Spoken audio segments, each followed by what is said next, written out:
After Indianapolis, we come to a track with a corner named after the famed speedway. That's right, it's time to trim out the wings and blast down the Mulsanne as we get ready to watch Round 7 of the Lotus 79 Sunday Grand Prix Series. And you'll see it all live here on the Global SimRacing Channel. I am Joe Peak, and joining me in the booth is Roush Racing driver Joey Atterbury. Behind the scenes, our director, Daniel Costello, and he's using cameras provided by Dougie Beard. Le Mans did see F1 visit, albeit at the Bugatti circuit. So let's see what the full 24-hour course holds for these cars.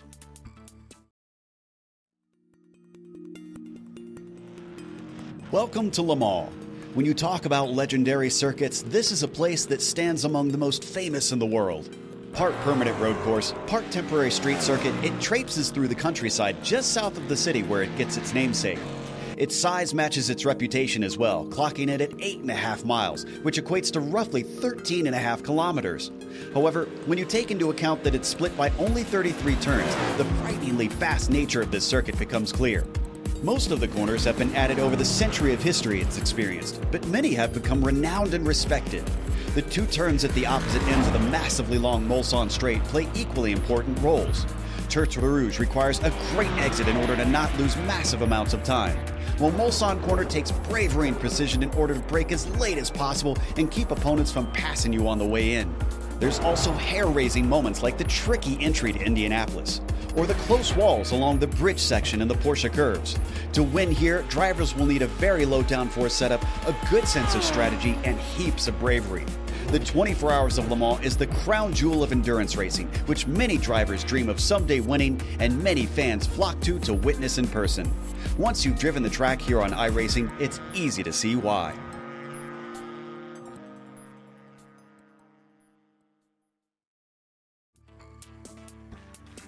Well, even more than normal with the Mulsanne being broken up by those chicanes, we're on the historic version, Joey, so it's going to be a long run. You better have a heavy right foot here today. The track map, 31 turns, just under 8.5 miles or 14 kilometers, and it is all about that Mulsanne straightaway down there.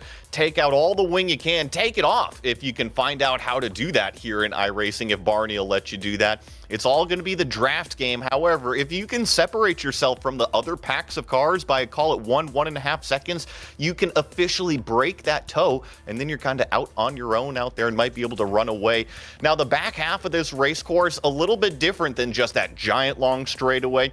Through the Porsche curves, through the Corvette curves, through the Ford chicane, it is totally different. It requires all of that mechanical grip, and you need that here in these cars. However, without any aerodynamic grip helping, you often find yourself tiptoeing through that last sector area. Be careful, very, very careful through that final couple corners. What a challenge for the drivers to try and set up the car for here. And it's been a bit of a challenge this season for the championship lead, as Juho Rinne missed out last time, didn't show up, and Jack David Spickett has now cut it down significantly. 47 points might not seem like a lot, but you see we're halfway through the season, and at 380 points, 47 is a pretty small margin comparatively. Timothy Vandenberg currently in that third spot, and quite the fight with Gernot Friesche, who's definitely refound his form in this car as of late. Then you drop down with a tie between Olsen and Lanos. That'll be fun to watch and see how those two try and sort that, as there's only 4 points between Sanfilippo and Pai. Karthik Pai, another one who seems to be doing quite well in the Lotus 79 now that he has returned. They also have an F2 standings in this series for sort of the amateur championship, Joey. Yeah, all of the same car, just a different I rating is all. Bjorn Ackerman kind of running away, 41 points over that second place of Rolly Wallbank, but you see only 4 points separating Rolly and Yanni Lehman. A little bit of a gap there to Kirk Clapper in fourth, but then things really start to tighten up once again between Adam Klatska, Miguel Moreland, Ben Summers, all separated by less than 10 points, those trio of drivers. Don't forget Keith Turner, Byron Long, and Jose Conda also involved in the top 10.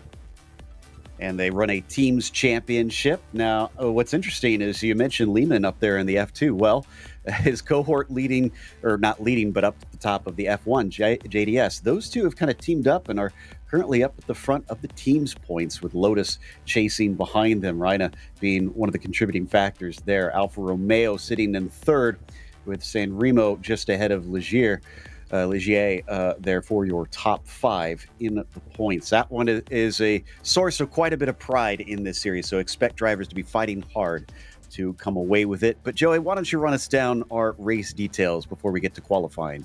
Just past halfway through this season, round 7 of 12, only 11 laps at this incredibly long 8.5-mile circuit. Open setup as always. You heard me talking about those downforce levels. They are going to be readily apparent on the top speed on that Mulsanne straightaway. No spare car. If you end up crashing at 200 plus miles an hour, well, guess what? You're probably going to have to sit the rest of it out. A drive-through penalty at 17 incident points and a disqualification at 25. There's actually a lot of runoff, especially in Sector 1 here, but I say it all the time. With the open wheel cars, you just can't make contact. You got to take care of your equipment. Certainly. We've already seen that this weekend as well with the Lotus 49s. But Here in the 79s, it looks like Olenek is our current provisional pole sitter. Next driver to cross the line going to be Pepe Fuentes. Now, it is quite tight getting both laps in around here. You don't have to do a full out lap, but you still have to hustle to get this thing around. And Fuentes, like I said, going to be the first one in line currently to be able to complete lap number 2. This is heading down the, call it back straightaway towards Indianapolis here. This pretty much flat out right-hander at the end is so fast, it requires such heavy commitment, and then you got to jump on the brake pedal to really get the car woed down. And it doesn't really stop here. This corner is always one of the trickiest corners for me on the racetrack, Joe. It's just so slow and tedious. I want to go so much faster through there, but the car doesn't let you. So as we follow him now up to the Porsche curves, we'll get to see what you were talking about and see how glued this car is to the ground. As he comes up to the entry, this is where it starts into this right-hander. Definitely down a gear or two as he swings into the first part. It tightens up on the exit. Look at that wall to the outside, and he gives it quite a bit of berth. Got to be careful, those Porsche curve walls. If you drift out a little bit far, whether that's oversteer or understeer, it can definitely ruin your day pretty quick. Same thing with right there. You saw him straddle the exit curb. You can't go too far over. Barney will consider that an incident point. And it'll give you a slowdown penalty as well. So you got to watch out on the exit. Make sure that you don't give up valuable time, as many drivers will likely throughout the course of this race. He'll cross the timing line. What's the second lap hold? A 3:20.7, 2 seconds quicker. That was important for him. He straight to the top, and I wonder who else is going to be able to put it in here. Timothy Vandenberg, with his second lap, now takes over a pole position as they are just going to be streaming across the start-finish line. And with these cars, the second lap, definitely the tires are finally up to temp. Looks like Turcotte's going to be our last one. He'll cross, and the number 20 car does not improve. No, he does improve. He'll go up to 15, so 2 positions gained. Poor AJ Roper, that seems unusual for him, as he only set a single lap, and he's down in 16th. He'll have some work to do to try and recover from that one. Well, with the seconds ticking down to 0, our grid is now set. 20 cars taking part in this one. And up at the top of it, after that second lap, it has changed around, and Jack David Spickett takes the pole away in the end. It's going to be Timothy Vandenberg who will start next to him on that front row. You've got Pepe Fuentes, who will begin from P3, and Dylan Freckleton started in 4th. JB Masita will be in the 5th spot. Marco Sanfilippo in P6, followed by Danilo, his brother, there in 7th. Olenek shuffled all the way down to 8th, as John Olsen will start from 9th, and then Wallbank will round out your top 10. The Big Cat starting in 11th place. Barry West with Lucas Lodato next to him in 12th. Jean-Francois Boscus in 13th with Doug Cloud in 14th. Ryan Turquette starting 15th. AJ Roper in 16th. Daniel Repetto 17th. Ellis Spice 18th. And then on the final row is Antonio Alvarez in 19th and Daniel Gallus, the final of the 20 cars today at Le Mans. Lucas with his Cincy Light paint scheme, he should get some royalties from that company, because I was in the grocery store just the other day and saw Cincy Light, and my brain went immediately to Lucas Lodato. We'll see if he can represent it well as they are lined up, and it is somewhat warm on the track surface today, 98 Fahrenheit, about 37 Celsius. We'll see whether or not that increases or if that'll start to go down throughout, as the cars are just about on there. I think Ellis Spice is going to be the last one to line up, and then they'll start to get the countdown with the lights here. And real quick here, before they get the revs going, I know that there's several drivers that aren't necessarily fluent with these standing starts, and it's been apparent in weeks past. Yeah, and it's a bit of a short run up into this first chicane, so let's see how they handle it with all the cars bunched up. Green flag is out, off the line. It looks like it's a decent start from JDS. Behind them, it's a great start from Freckleton. He tries to find his way through, poking and prodding, but he's bunched up against the pit wall, has no place to go as they head into the braking now of the Dunlop chicane. Looks like it's a battle for second between Vandenberg and Fuentes. Yeah, and Fuentes got up to second there on that nice standing start. You see everybody squirming for traction out of the first chicane. Roll it through these nice long S's here. Everybody, for the most part, single file through the first few turns. AJ Roper's bad day's gotten worse. He got clipped by somebody there on the start of the race. He went off, and he's now at the back of the field, but he's at least carrying on. Marco Sanfilippo is being challenged by JB Masita after these two have swapped places since the start. And they're going to see a lot of swapping of places as now they head down the Mulsanne. Look at JB already in the slipstream pulling out. And I mean, we're not running the chicanes, but we're only halfway down to the first chicane where it would actually be. So he had a terrific run coming out on the Mulsanne, but now he's stuck with nobody pulling him along. However, he's still able to hold steady. This is incredible. He's really got a low downforce car. I was going to say, I wonder if this is the cars maxing out. If everybody kind of hits a certain limit out here, they're already at 198 miles an hour, which is massively fast for the Lotus 79. And I think we're going to see a change for the lead up through the Mulsanne Keep. That's Fuentes and Spickett swapping.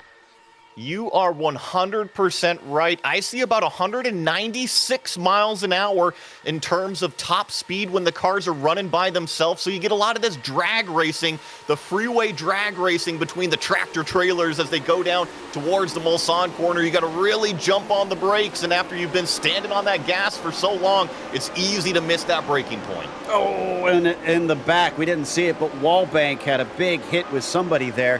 I think that was Barry West. Those two are going to wind up in the kitty litter before they'll eventually return.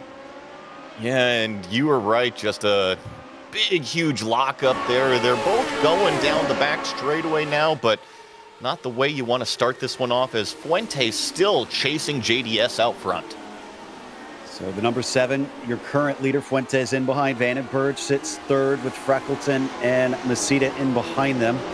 Don't think we have any huge gaps left that maybe yet, that have left anybody behind. So as long as they can hold on to the train, you're still technically within a potential shout. I'm going to check out and see what happens between West and, just sent it in way too deep. And Barry was not watching to see whether or not that car was coming. No wonder. That was a long, long ways back.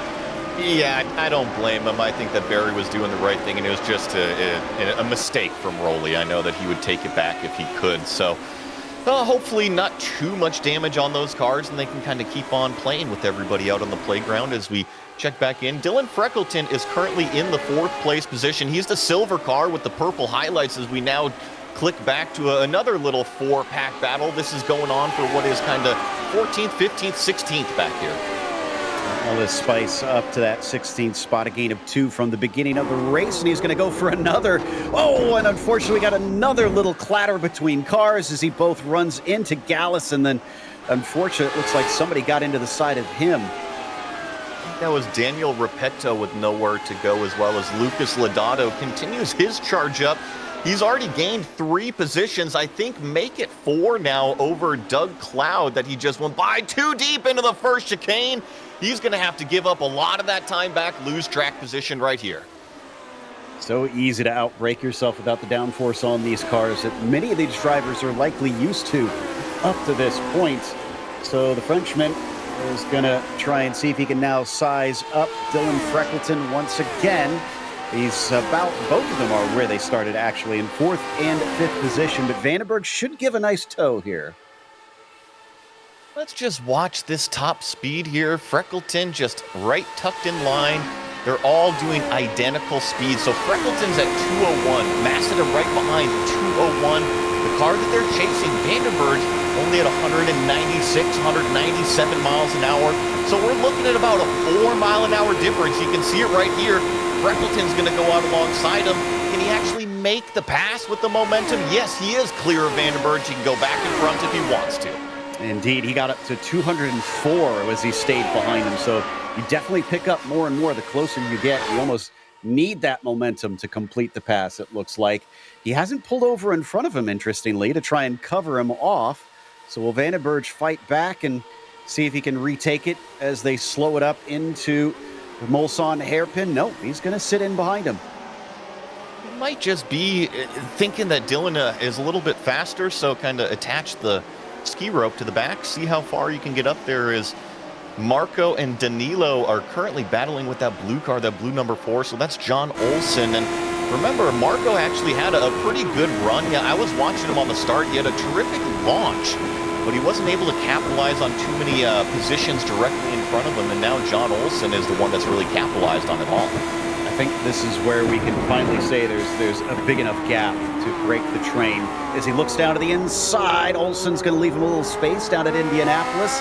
He'll be able to hold station, but the job's not done. Still wheel to wheel coming up to Arnage. Inside goes to John Olsen, but he doesn't have the grip, and there, nicely done by Marco. Yeah, putting the power down quite nicely. So good little battle here, and this battle with Freckleton and Vandenberg is still going on. Now, Freckleton's going to have the inside going into the Porsche. Curve side by side is not usually what you see through this section of the racetrack. They're making it work, giving each other room, and now settle back into single file. And the more they do this, the more they're losing touch with those ahead. But Fuentes also has about a similar distance to JDS. So I'm not sure how this one's going to play out. Oh, and Vandenberg went way, way wide. He is absolutely getting a slowdown penalty right now. And there you see him hand the positions over. And that's going to be extremely frustrating for that driver, because depending on how much you have to get back, you might actually lose the slipstream to these two drivers, which is exactly what you don't want to happen here at Le Mans. Yeah, gap from P2 to P3, now up to 3 seconds. I'm pretty sure they've lost it at this stage. Fuentes still marginal on if he can keep up with Jack David Spickett for the battle for the lead. We'll watch Freckleton versus Masita through the first chicane. Vandenberg quickly catches up to the back of them. Did you see the treads that Dylan Freckleton was laying down out of that first chicane? He was standing on the gas, had that thing all wagged out, all yawed out, and was looking pretty gosh dang cool. And as long as it's fast and moving forward, that's what you need.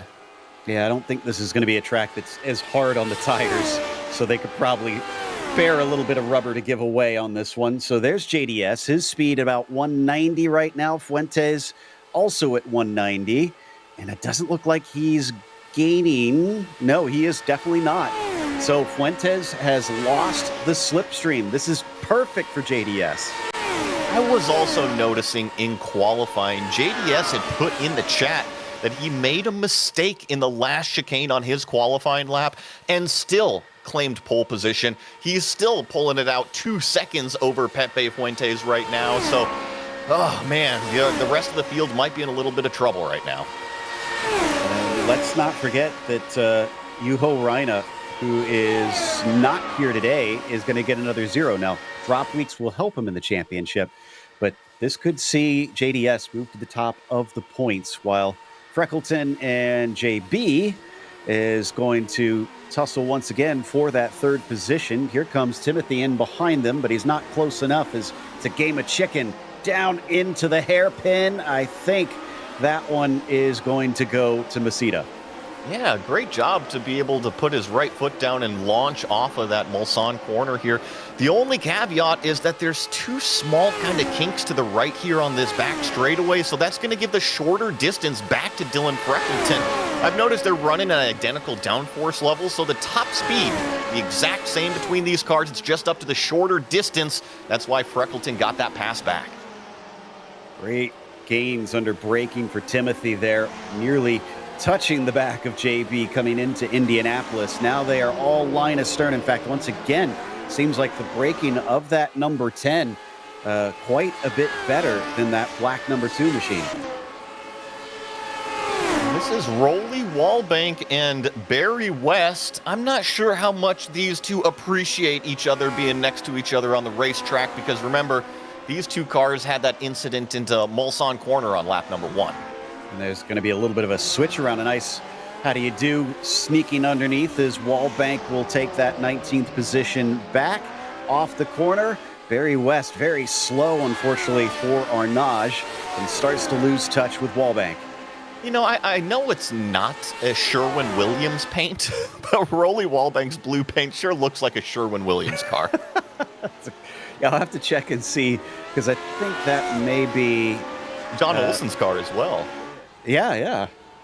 Yeah, they're definitely one of the teams that they've got here. I'll have to double check to which one that is because I'm not as familiar with that livery. But regardless, there is John Olson now, who is a little farther up the way. He's in 7th. And it's a bit of no man's land, it looks like, at this stage. He's trying to keep up with Marco, and run away from Danilo Sanfilippo. I was expecting Marco to be maybe a little bit more towards the front. In the last few weeks, he's qualified really well, but just hasn't had the best luck in the races. This battle still going on. We got to remember, this is for the final podium spot here between JB, Dylan, and also Timothy. 3 cars trying to stand on what will be the last step today. Yeah, and they're fighting hard for it. They know they've lost touch with the lead, so they're all just kind of working it out amongst themselves at this stage, as it's definitely a pretty good run from Vandenberg, but I don't think he's got the speed, the momentum to swing it fully past Freckleton. Now that he hits that wall of air, he drops back, and Freckleton gets the pull from ahead as he goes onto the side of the track. There's barely enough space for 3 wide along here. They're going to have to give each other a little bit of room. They'll hold station, stuck in the middle. Masita somehow holds on, but now he throws his hat in with the likes of Freckleton. This is just like being on a road trip and the 2 semi-trailers are blocking the road in front and you know you're faster, but Joe, where do you go at this point? Well, at this point, to the inside, coming up to the corner, if you're JB, he'll try and outbreak the likes of both of them if he can find room, if he's willing to take it 3 wide once again. Vandenberg to the outside. No, big, heavy early braking for the number 2 machine who lets the pair of them go. I'm almost seeing NASCAR tendencies in leaving each other a lane. I love seeing it. It is kind of slowing them up and trying to catch Fuentes and JDS, but like you were saying, I do think that they're just far enough back that they're happy arguing amongst themselves. As we get the black number 3 helmet from Timothy Vandenberg, he's going to have the inside line going into Indianapolis here. Freckleton hangs tough on the left side, and now he's still there, and Vandenberg is not going to be able to get the pass done. They're all stacked up heading into Arnage, who's going to be late on the brakes, and once again, Vandenberg makes a huge lunge, 3 wide coming out.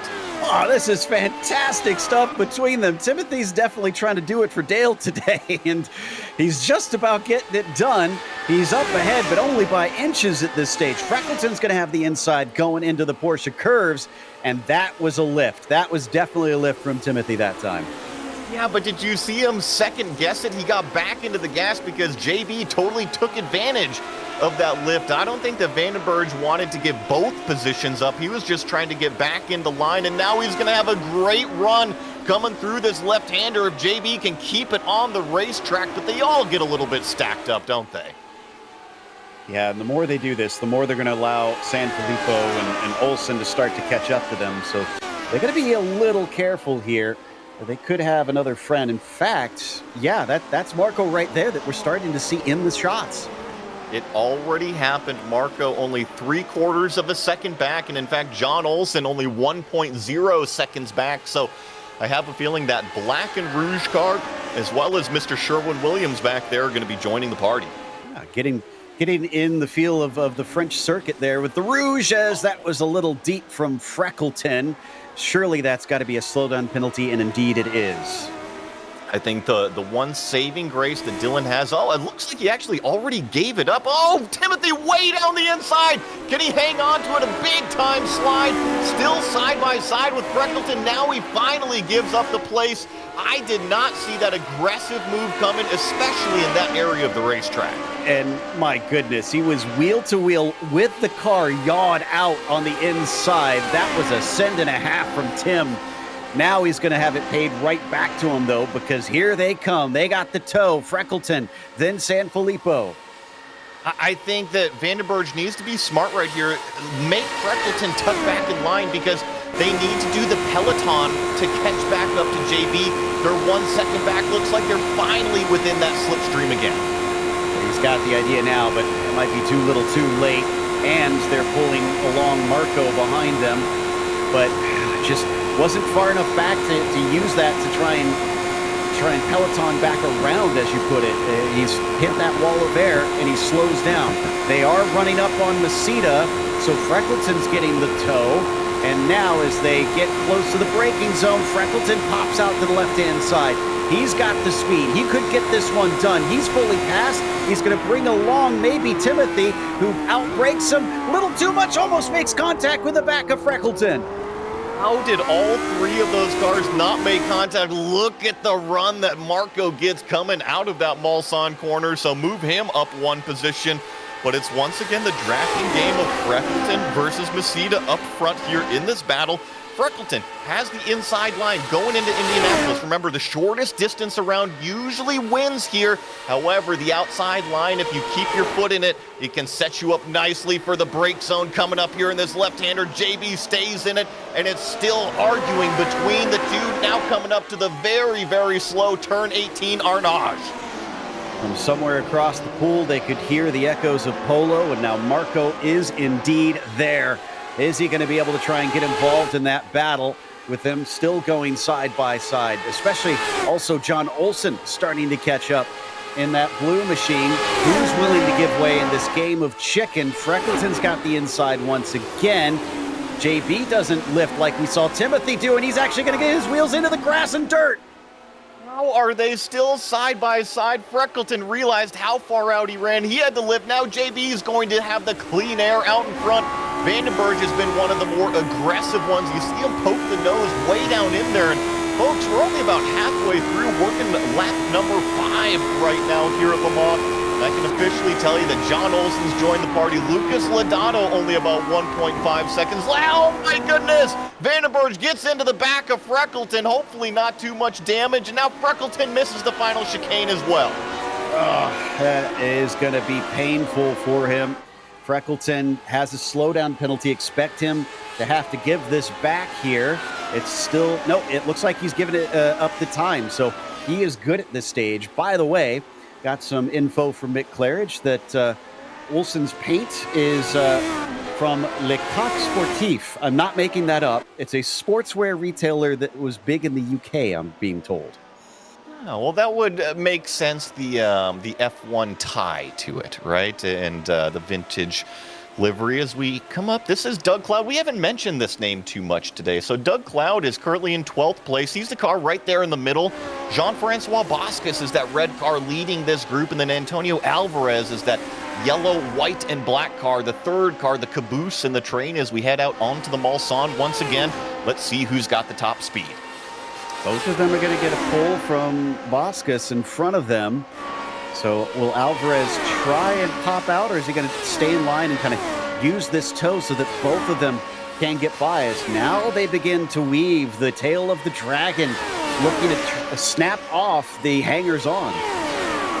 Just kind of that serpentine move to try to break the slipstream however they can. And you see the entire field really lined up along the Mulsanne as this battle is far from over. This time it's Marco going up against Dylan. So JB's taken the opportunity to try to run away, and he's got about a 1.5 second gap between himself and those two cars side by side. So if they keep arguing, JB is going to continue to run away. We thought he would earlier, and he hasn't quite yet, but we'll see. This is going to be, I think, the critical time for them. Do they work together? Do they have enough speed to try and run him back down? All of them weaving back across to try and get whatever whiff they can of that slipstream. And it is closed in a little bit. It was 1.4 seconds. Now it's down to 1.3. And the same thing could be said for this gap up front. We haven't mentioned it much because JDS has just kind of been on cruise control, but Pepe Fuentes has not let go of him one bit. He's kept him very honest. Only about 1.3 seconds is the gap now, so it's actually closed by about 3/4 of a second. And I think something may have ended the day for Vandenberg because he's just towed into pit lane. So it unfortunately fell apart, which if I'm honest, the way we were watching Tim race, he seemed a little over the edge at times. He was definitely the most aggressive of the group, but I don't think that he was reckless. I think that there's a difference between aggressive and reckless, and I didn't see anything reckless out of Tim. I think he maybe just missed a marker or two. Yeah, that's a good point. Back to Olsen here sitting in 6th. You can see Sanfilippo. He can see Freckleton up ahead. He knows that he's very close to getting a couple spots if he plays his cards right. So will he do so? Will he work together with Marco here to keep in touch with Dylan Freckleton? Is this a replay of what happened to Tim? Yep, here he is coming into Indianapolis. I'm going to guess he outbrakes himself here. And indeed, there just wasn't enough runoff. It's really tough there, especially if you don't get the car woed up. It just, those little front tires don't turn when you need them to, and that tire wall can definitely meet you rather quickly. As Daniel Gallus right now, AJ Roper also involved in this battle. This is for 14th, a little bit further back in the pack. What's interesting to note is that Timothy is our first and only retirement so far, although Antonio Alvarez is just coming to pit lane, and I kind of wondered if he might do this because I think he's down on straight line speed from what I saw last lap by. Let's see, we got another replay. Oh, maybe he had another issue. This is in the Porsche curves. You know what I think that is, Joe? We were talking about the downforce levels in the final sector. Sure, the top speed is important, but if you don't have the stability on the back end of the car, that's a great example of what can happen. Yeah, absolutely. It just came out from underneath him, and he was not able to save it in time, backed it into the wall. I'm sure that gearbox had too much damage to try and carry on, so we'll see if he returns or if that's it. Is Lodato with Danilo Sanfilippo. Going to be fighting for 7th. They're almost side by side down the back straightaway. The Cincinnatian holds the outside as they approach the braking zone. First, they got to go through the Mulsanne kink, and now it's a run up into the end of this long, more than mile-long straightaway. I had said NASCAR tendencies earlier, and what I meant by that is look at each of these cars, each of these racers. They're giving room on the Mulsanne. They realize that they can't interchange or lock wheels. So if there's a guy on the inside line, well, they leave him on the inside line. They'll go to the outside line. And it's just kind of something that you don't typically see in road racing. But here in the vintage community, these guys realize they can't make contact. And you might as well let everybody have their space when you're doing 200 miles an hour. I'll counter with another NASCAR aspect, the side draft. Who's gonna get brave and try that? Well, so I haven't said anything about it. We saw it really with the Freckleton JB battle as well as Marco. When the cars would pull out next to each other, did you notice they didn't lose any top speed even though there was nobody in front of them? So even next to each other, they're maintaining that same top speed even though they're not tucked in the draft. That's what I was noticing out of the side draft today at Le Mans. Interesting. So, see, like we said, if anybody tries to utilize it a little bit later on, we're down to 5 laps to go, so a little past halfway in this race as we watch from Daniel Gallus's perspective on AJ Roper. Nice gains from him, up 3 so far at the start of this race, and that little slip from Daniel will help him. That blue car right in the shot there, that's Rolly Wallbank, but he is 1 lap down. So I think that he's doing a terrific job just kind of hanging out on the back of this battle, not really kind of inserting himself, just seeing how Daniel and AJ are going to race themselves. And despite the poor exit from Daniel coming out of that turn at 18 Arnage corner, he's closed it back in through the Porsche curves here. So just nice and smooth through to technical stuff. Loses a little bit on the front end there through that right-hander. Now gets the weight transferred back, but actually right in front of him, AJ Roper goes way wide over that exit. We've seen those time penalties be handed out. I think he might have got away with it, though. Yeah, we've seen a couple drivers that have gotten those slowdowns and didn't lose enough that they're out of touch at that point. So I think it's not a death sentence, but certainly not ideal, as Fuentes, within a second, is going to be feeling a little bit of that slipstream. Can JDS hold on to the end of this race and keep him far enough away? Well, I think we've officially got a race on our hands. Remember, it was about 1.3 seconds a few laps ago, and now it is firmly within that slipstream range. Pepe Fuentes, I'm telling you right now, 3 miles an hour faster than JDS up front. JDS doing 198 miles an hour by himself. That's actually about 1.5 miles an hour more than what I've seen out of other competitors. I wonder if he's played with those ride heights a little bit. Nowhere to run, nowhere to hide. Once he's caught that draft, it is just, I wouldn't say over, but it's definitely back on again. And Pepe Fuentes gains up to him, but carries what was probably an unexpected amount of speed into that Mulsanne hairpin and had to brake a little harder than he anticipated. You always have to think about that, right? You've literally ran, what, 8 laps or so with the same brake marker, and you go into it with another 4 or 5 miles an hour of speed. And yeah, you do need to check it up just a little bit. We saw some Fuentes, just a little bit of a lock up there, but thankfully, because these straightaways are so long, he's still right there in the tow range and right on the back of JDS. You might not think that this will mean as much to either of these two, with Pepe, I believe, a Spanish driver, judging by the flag on the side of his roll hoop and hailing from Club Iberia. But JDS from Club UK&I, you wouldn't think would have much invested here, but it's often joked that the 24 Hours of Le Mans is a British race that just so happens to be held in France. There's a huge British contingent that really has embraced this track. I think if we were closer than a giant container ship and a plane ride to get all the equipment over, Americans would feel the same way. It's just such a cool venue that's literally down the road from them, except over here, we're halfway across the globe. I think if we had easier access to Le Mans, we'd see a lot more teams going over there. It's just such a cool place. You know about that. Oh, yeah, absolutely. And I love that we're starting to see a few more try and dip their toes in with the recent rules, but we'll talk about that some other times. Right now we got open wheelers out here. Freckleton, with his fight with Marco Sanfilippo, has been whittled down to 2, but they're about 1.7 seconds behind JB, just in front of them. Now, to tell you what kind of pace the leaders have been running, this is 16 seconds behind the lead, and they're battling for 4th and 5th. So that's some impressive pace up at the front. I was going to make a comment on this battle, and I don't know what happened in the final sector of this previous lap, because Freckleton had actually closed it into about 1.1 seconds behind JB, and all of a sudden it's 2.5 seconds. So there is an obvious mistake somewhere. I was hoping that this... Oh, and look, there's another slip-up coming out of that corner as we clip to our lead, because Fuentes right tucked up underneath JDS. This might be the pass for the lead. He's going to go for it.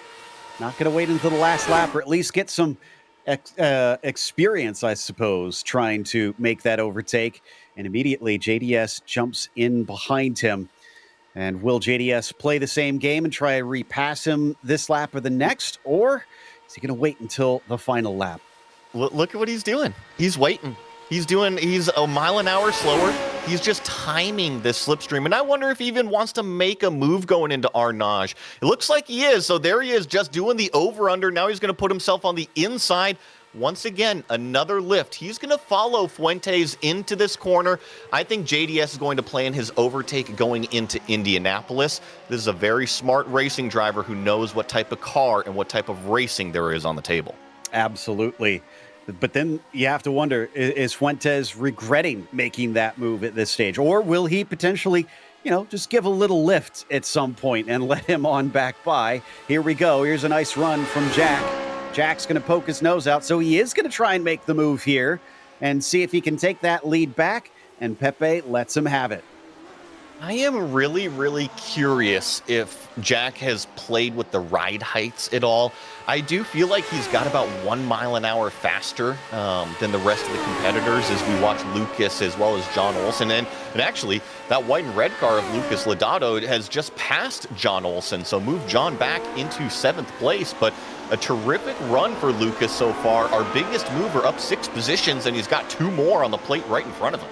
Only Daniel Gallus has matched him on 6 positions gained. So a wonderful job from the number 12 driver for sure. Let's see if he can get 2 more up in front of him. Marco and Dylan just ahead. We hop on board with the driver from Ohio as Lucas starts to gain, but this just isn't a long enough straightaway. Coming into the Porsche curves, it's not really a brake zone, right? You do have to let off a little bit of speed, but it's not like you can make this huge lunge and gain a lot of position there. So I have a feeling they're all going to accordion stack up through the Porsche curves, through the Corvette curves up here, and then through the final Ford chicanes. We'll see who can keep it on the ground and get that drive off of the corner. I think that's the most important part with these cars. He's taking a big look coming into the Ford chicane, then decides against it as they'll move back and forth between these curves. Definitely don't want to clatter over them or into the back of your competitor. And I think that rattled him a bit as he gets on the gas a little too fast off the turn. Yeah, maybe just a little bit too much entry speed. And I want to take a look at this front wing. Oh no, for Lucas Lodato. I can see there's front left damage, and now he's way loose going into the first chicane. Spinning out is the number 12 car. All of that hard work now lost.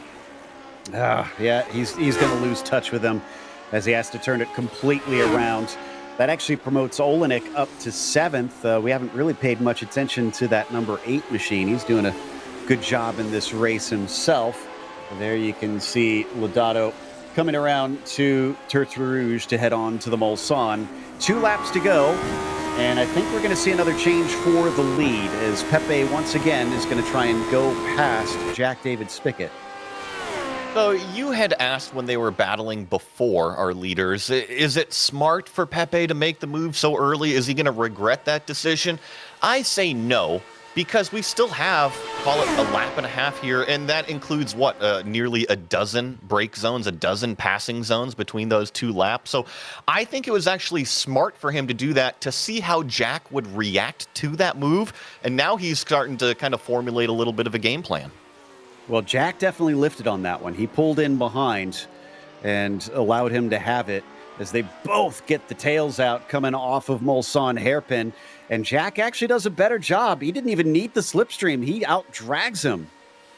I think it was just a little bit too hot on entry from Fuentes and couldn't put the power down while JDS was able to capitalize it. Now, this is interesting. Jack is choosing the left side of the racetrack, which is the long way around going into Indianapolis. He's going to hang tough. He's got the stability in the car. Can he get it slowed down? Yes, he can. Now, Fuentes is going to have a run going into turn 18. He's not on the inside of the track. Not going to make the move. Jack parks it on the middle of the circuit. That was another bobble out of the number 3 machine. We'll lose him just a hair of time, but really nothing considering the slipstream and what it provides at this track. Checking back in on the fight for 4th place. 4 cars in the line, all trying to take it away from Freckleton. Tip of the cap to Dylan Freckleton. I think that he's really been hanging on to this thing, whether it's putting the power down, coming out of the corners, or just a couple little mistakes, but he has not let anybody really buy him. I guess JB was the one car that was able to get around that silver and purple number 6 car, but he's done a terrific job. He's had Marco, he's had Christoph, he's had John Olsen all come up and challenge him, and none have gotten by. Since Vandenberg, we've had 2 more retirements, Alvarez and Repetto, both out of this race. So 17 still running of our 20 starters in the field, with the white flag being given just now to Jack David Spickett and Pepe Fuentes, a 14-second gap to the next nearest car. And this is definitely one of the biggest battles that we've got as we watch Christoph try and size up Marco, but decide not to attack this time. And I could have sworn, Joe, wasn't IMSA Vintage here yesterday? They got the wrong paint on that car of Christoph. Yeah, exactly. So he's going to have to try and get himself into that Nissan a little bit later and see how he fares in the actual car instead of just trying to fool us in this Lotus. Pepe Fuentes now is in 2nd place. Is this the catbird seat? And will JDS allow him through easily, or is he going to try and fight it? He's got the pull, the number 3 at nearly 200 miles an hour. JDS running a 195, but Pepe pulls out a little early. Look at this. This is pure games right here. So the last few laps, JDS has been 2nd going into the Mulsanne corner. These 2 are lifting right now, 191 miles an hour. They are playing chicken. Neither one of them actually wants to be the lead car right now. Pepe is forcing JDS to be the lead car. He wants to make the move that Spickett has been making in Indianapolis. And now look at this. JDS just completely lifted off of the gas, 183 miles an hour. He is forcing Fuentes to take the lead. What a bizarre race this has become to try and decide the winner. And if Jack loses it, he'll only have himself to blame. They're doing 170 miles an hour on the back straightaway. And he's going to let him through. He intentionally goes wide. Now Jack David Spickett is back in front. Will Pepe retake the position, or did he give it up too soon? JDS weaving a bit to try and cover him off and cut off some of that slipstream into Indianapolis. This is really the last big enough straight, although they will have a run coming up to the Porsche curves. He pulls in on him. He's within a car length now.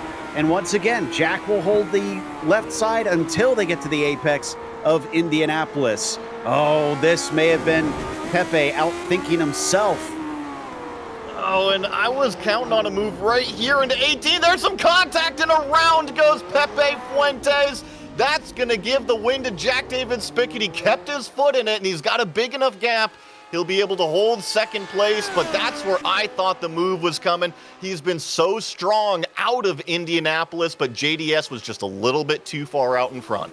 Oh, I wonder if Jack parked it there just slightly so that it would block the exit for Pepe Fuentes. If he did, it was a genius move.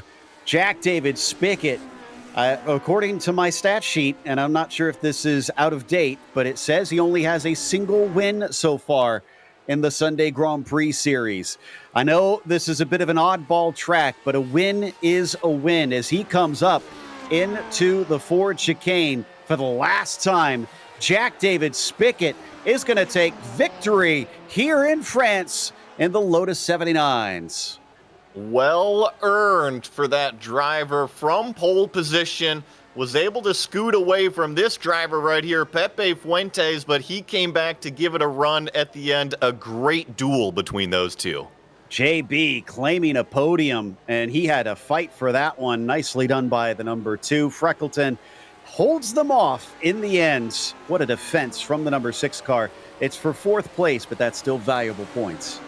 I gotta say that Christoph in the Nissan Lotus looked pretty dang cool, laying some treads coming out of that Ford chicane. Looking real neat at the end. Still going to see 15 cars on the lead lap for this one. Wallbank and West going to come home a lap down. And in fact, I think West going to be our last car to get to the checkered flag on this one.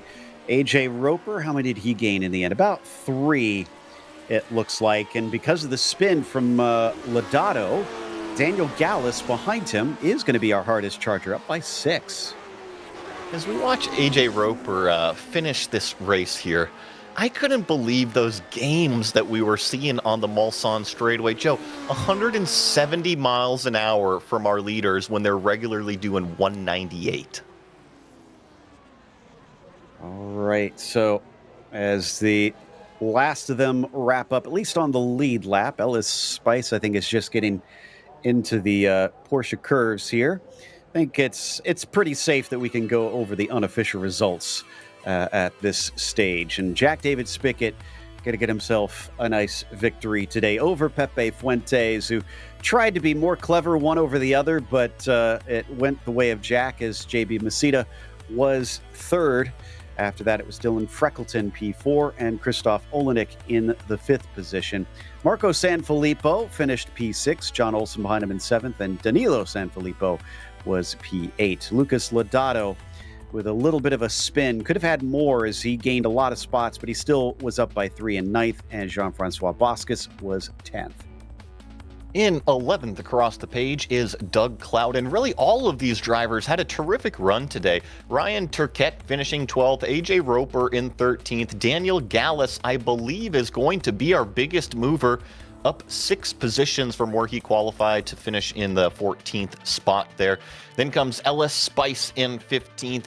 Rolly Wallbank in 16th. Barry West, who's just finishing up the race out there, will be in 17th. Daniel Repetto going to finish a couple laps down, unfortunately, as well as Timothy Vandenberg and Antonio Alvarez, the same thing. And a big thank you to Jack, as Mr. Spigot has let me know this is his third win of the season. So thank you for keeping me up to speed on that one. And he's obviously starting to add a little bit of a tally there. But man, that's got to be so tough in the car, Joey, because you're fighting every instinct to just go as fast as you can, I'm sure. It turns into a chess game. Instead of an arm wrestling match where you're just flexing your muscle, you have to be much more cerebral about it. There's several passing zones at Le Mans, and because the slipstream, because the tow is so powerful, you have to realize that if you're just ignorant to it, you're going to get past. And I think that JDS played a very smart chess game today. I think the one question for me with him is, how did he still have that 1 mile an hour compared to everybody else? I wonder if it was just ride heights or what he had that little bit of an advantage on the straightaway. I've heard from drivers that the ride height does make a significant difference at this track. So I think you're right on that call, that it's probably something to do with that. If not, the only other thing I can think, and this may be related to the ride heights, is tire pressures maybe.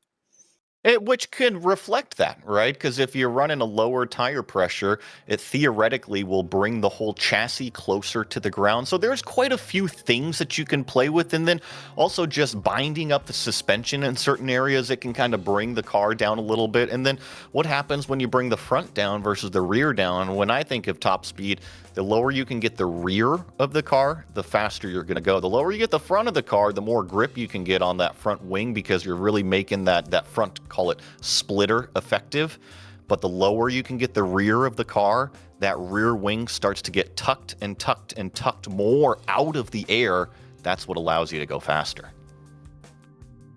Well, looks like, sadly, we're not going to get to talk to any of... Whoa. We have someone who wasn't a podium finisher, Dylan Freckleton, ready to talk to us. And I'm glad we'll get to chat with Dylan here, because he had a fascinating battle where he was playing defense for much of this. Dylan, you had about 6 or 7 different cars over the course of the race that were trying to get ahead of you, and only JB was able to do it. How did you keep him behind? Less downforce, more speed, which definitely helped. It was basically a case of trying to either stay in front of people through the corners and just holding everyone up. I think at one point I had a train of about 5 cars behind me. I was just looking in my mirror. And I had enough speed down the straight that I don't think there was anyone really was able to get past me down the Mulsanne. It worked out pretty well in the end. Well, Joey and I were doing our best speculation of how you could make that difference of taking the downforce away, whether it be ride height or various things. What were the tricks you were using to give you a little bit of an edge? A combination, so a bit of tire pressures, a bit of ride heights. It meant I was hanging on quite a lot in the corners. It was good fun and lots of good racing, good battling. Really fun.